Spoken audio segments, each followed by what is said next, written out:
মুরব্বীদের কারণে অনেক মুসল্লিরা আসে না। বাচ্চা কাচ্চা মসজিদে আসে, একটু হাসাহাসি করে না ভাই? একটু কথাবার্তা বলছে, মুরব্বীর গেছে একবারে মাথা গরম হয়ে চিন্তা করছে কোন বেটায় এত বড় হাসলো, আমি তাকে দেখাবো। এই সকল ভাবতেছে আর চিন্তা করছে, খালি নামাজ শেষ হোক দেখাচ্ছি। আসসালামু আলাইকুম ওয়া রাহমাতুল্লাহ, আসসালামু আলাইকুম ওয়া রাহমাতুল্লাহ।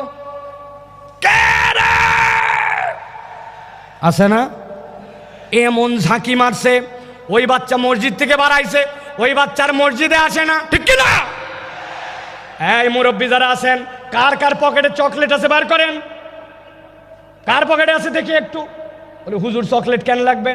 আপনি ওই বাচ্চাকে ডাক দিয়ে বলছেন, দাদু হাসে না মসজিদের মধ্যে, আয় এদিক আয়, এই চকলেটটা নিয়ে পরের ওয়াক্ততে কিন্তু হাসবি না দাদু, কিন্তু মসজিদে কিন্তু আসবি। পরের ওয়াক্তে আবার দেখা হয়েছে, হাসে নাই, দেখছেন, পাশে নিয়ে দাঁড় করে আরেকটা চকলেট বের করে দিয়েছেন। এক ছেলে কয়দিন চকলেট খায় পছন্দ করবে না? 2 দিন পরে 5 টাকার একটা কয়েন বের করে হাতে দিয়ে বলছেন, দাদু একটা বিস্কুট কিনে খাস, তুই তো চমৎকার করে নামাজ পড়িস। আপনি ওই বাচ্চাটাকে নামাজে উৎসাহ দিয়েছেন, হঠাৎ করে একদিন আপনার মৃত্যুর ডাক এসে গেছে, কবরে চলে গেছেন।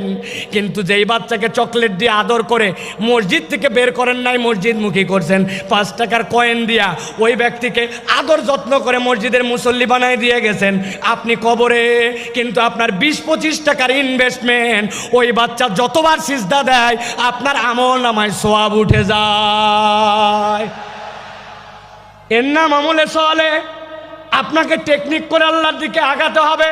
আল্লাহ বলছেন, আমার বান্দা যদি আমানু আমিলুস সলিহাত মিনহুম মাগফিরা ওয়া আজরান আযীমা, আমার বান্দাকে আমি রব কেবল ক্ষমাই করব না, আমি বিশাল পুরস্কার দিয়ে দিব ঈমানের সাথে। এই জন্য আমলে সলে লাগবে। সাথে সাথে হাদিসের গবেষণায়